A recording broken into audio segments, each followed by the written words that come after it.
The first book in a planned series of 6 books, Unbound Realms introduces the core rules for building a character and playing the game.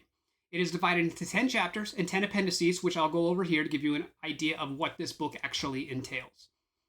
Chapter 1, Step by Step Character Building. As the name suggests, this will walk you through building your character. Chapter 2 is Species. Species in Unbound Realms are generated using a proprietary point system that allows easy creation of new species and modification of existing species. Additionally, many species are broken into 2 pools of traits, major and minor, allowing on-the-fly characters with dual lineage. For instance, you could do half human, half elf to create a new half elf by using either the major human traits and the minor elf traits, or vice versa. Chapter 3 is Backgrounds. Like Species, backgrounds in Unbound Realms are generated using a proprietary point system as well. You can customize existing ones or create new ones quickly using these rules. And both of these chapters will also introduce a number of selections of pre-built species, but really the focus is creating these rules so you can generate species for your setting in your campaign.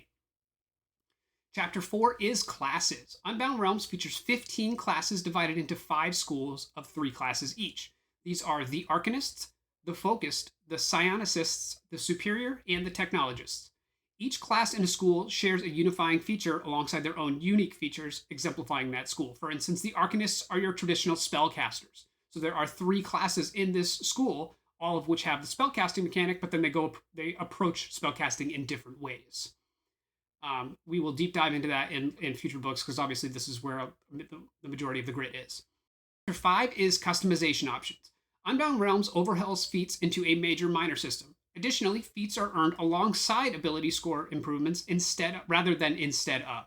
Additionally, Unbound Realms introduces additional class-agnostic customization options in battle forms, casting and fighting style trees, and then you also earn additional traits over time as your character levels up. Very excited about the customization. That's probably my most favorite part, all told, of what we've done with Unbound Realms that I think is superior to contemporary other TTRPGs. Chapter 6. Chapter 6 is Equipment. Equipment in Unbound Realms has seen a major overhaul. We have new rules for armor. We have new rules for weapons, as well as generating weapons. We have new adventuring gear, tools, and more. So this will be a chapter that you're pretty familiar with, but has a lot of new rules featured for Unbound Realms. Chapter 7 is Using Ability Scores. Unbound Realms introduces new skills and saving throws while tweaking and consolidating existing ones with new and updated rules for disadvantage, boon and bane dice, and more. So this chapter has seen a massive expansion over what you would have expected from other books. Chapter 8 is Adventuring. So Adventuring has received a massive overhaul in Unbound Realms with comprehensive rules for traveling, as well as creating environments on the fly with randomization tables, so you can determine what kind of environments your players are traveling through. It also includes tweaked rules for things like carrying capacity and dark vision, and improved rules for resting, introducing a 3rd type of rest, as well as adding more restrictions to the existing pool of rests.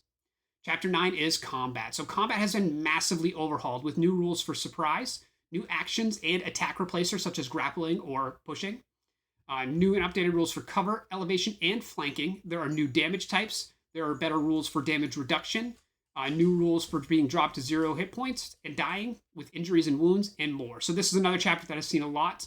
I'm very excited mostly about the new actions in combat. I think they're very fun and add a lot of diversity to it. And then just there's so much more in this chapter, another big one.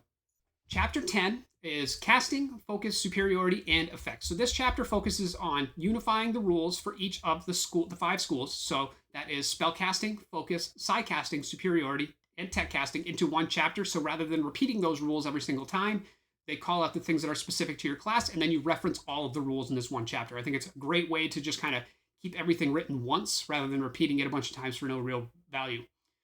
It also focuses on unifying rules for things like effects. For instance, if you throw a grenade, how do you determine how far you can throw it? How do you determine what the radius of a grenade is? What kind of area does it affect? These are all things that are used across multiple things, such as powers, which are spells, and then things like grenades, right? So all these rules are in one unified area, so it's easy to reference them rather than repeating them over and over again. And then onto the appendices. The first 4 appendices are for the powers. So that's going to be spells for spellcasting, talents for psycasting, tactics for superiority, and modules for tech casting. So these will all have, a pool of powers for that individual school. And then this does not include anything for the focus, because focused is designed similar to like a monk's key in that it's a unique pool of features for each individual class as opposed to a shared pool.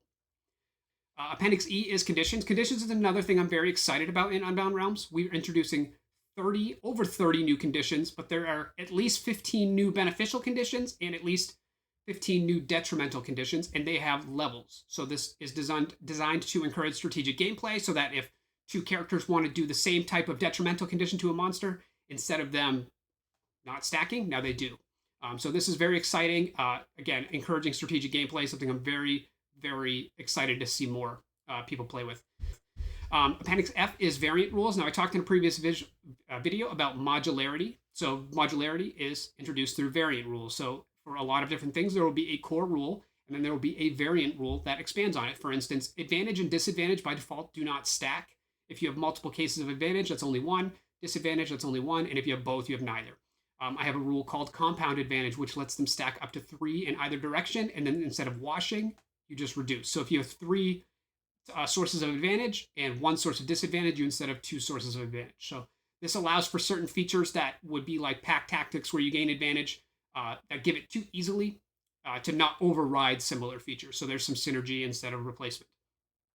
Appendix G is creature statistics. So this will just be monsters using the new Unbound Realms rules, as well as some new modular features to make monsters more interesting on the fly. Very exciting. Appendixes H through J, these are the last 3. These are the rules for creating new species, backgrounds, and weapons. So each of these is an individual appendix, walks you through creating a new species, background, or weapon, and then shows you the pool of traits and teaches you how to build them yourself. So overall, that's an overview of this book. 10 chapters, 10 appendices, over 300 pages easily. Very excited to see how people experience it and if they enjoy it. Again, I have plans for 5 more, and it's hopefully going to be just one massive comprehensive rule set that can once again work in any campaign.